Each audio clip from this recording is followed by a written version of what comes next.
The workplace is full of secrets. Secrets people have the audacity to print.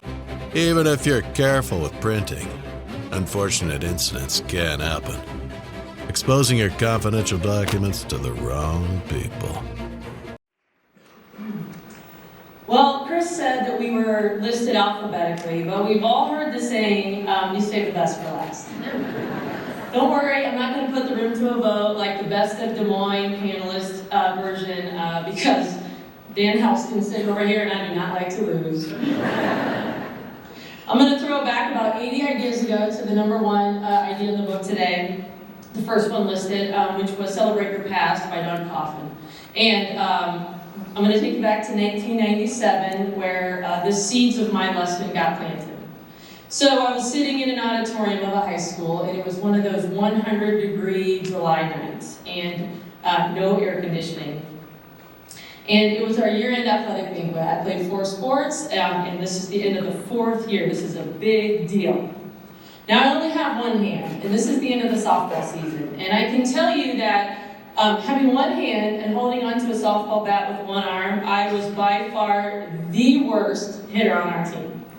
Until my junior year, and my head coach looked at me. She said, you're pretty fast. What if we put you on the left side of the plate and had you slap at the ball? Now, if you have any softball fans here, if you've ever seen one of those kind of annoying players that really can't hit the ball but get on base every time, I became that player. So that was a brilliant move on her part. I have to be the only player in the history of Iowa that had a batting average of .418 my senior year and never had more than a single.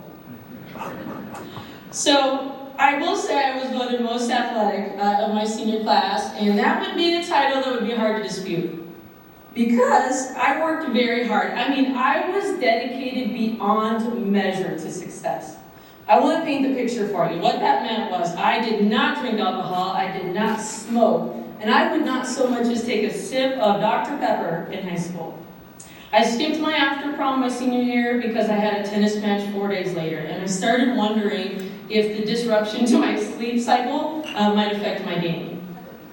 There was only one college coach that wanted to talk to me about playing sports, so when I visited that college, I wore a business suit and I took 3 copies of my resume. If you're wondering if I had a lot of friends in high school, I did not.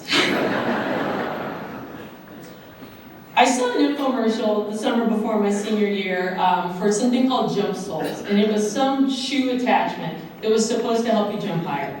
And I begged my mom to get it for me, and she would not. So I applied for a credit card, and 3 easy payments of $39.95 later, I had those Jump Soles, and every single morning at 6 a.m., all summer, I was in that high school doing that workout. I tell you this just to show the amount of drive and dedication that I had to succeed. And I carried all of that into that final athletic banquet. For years, I had been collecting trophies and plaques, and they were aligned very neatly above my bed on a shelf. But most of them had the words inscribed on them, Eagle Award. The Eagle Award.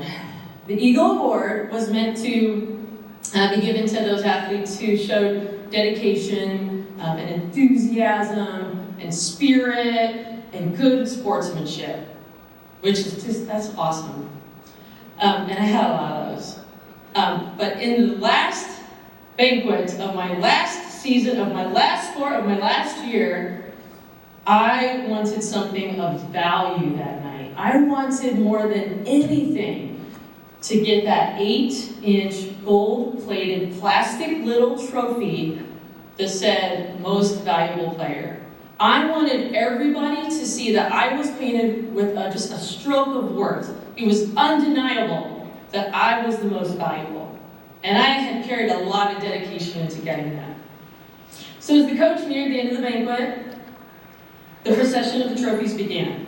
And I sat in my seat and I felt ill. I had so much anticipation. And I sat there and I thought, God, please, God, if you ever cared that I have been a good person, if you ever cared that I can jump 6 inches higher than everyone else in this room, please do not give me another Eagle Award. Coach P read aloud the list of attributes that I'm sure would have made any parent proud. But when she uttered the word Eagle Award recipient followed by my name, I wanted to shrink right up in that creaky auditorium chair. I wanted to die.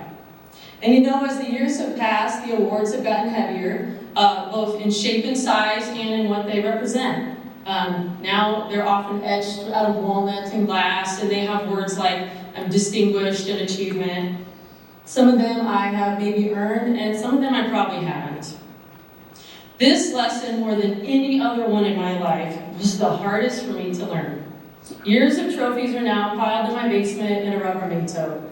Nameplates have fallen off, the glue refusing to stand up to the test of time, fine felt boxes are getting crumpled, and the collection doesn't even have a name. It's literally labeled in black Sharpie, basement, fragile.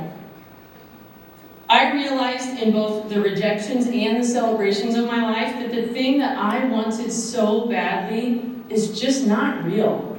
Worth cannot be given or even received for that matter. You can only claim and grow it as your own. There is not one single piece of glass or metal or finely etched walnut that has ever changed my self-worth. The very hard, very real truth is that the things that give me self-esteem are esteemable acts, period. In January, some really innovative benefits in our workplace went viral. And soon people were calling and local media was calling. And before long, my phone rang and it was Good Morning America. Good Morning America! I mean, I was excited. And Coach P, if you are out there, redemption. I told you I have value. Just kidding. The first call I made that day when Good Morning America called was to my team. To the people that would better represent our story and our benefits. They're sitting over here in the front of the room. They did an amazing job. I was nowhere mentioned in the story, and they shined, and it was incredible. And guess what? Life went on, and it's great. Celebrate those people that embody the Eagle Award. I don't keep any trophies or plaques by my desk. The only one that I have nearby is the one that I earned 22 years ago, and the nameplate has fallen off, and it was that Eagle Award. Wait for the last person to cross the finish line. From the rec basketball team that I coach to my executive team. The Eagle Award people, those are the people I hire, those are the people I promote, and those are the people that I am inspired to do my very best to. My lesson today is there is nothing you can buy your ego, whether with blood, sweat, tears, or money. So don't waste another minute trying, just give of yourself to the people you serve. Thank you.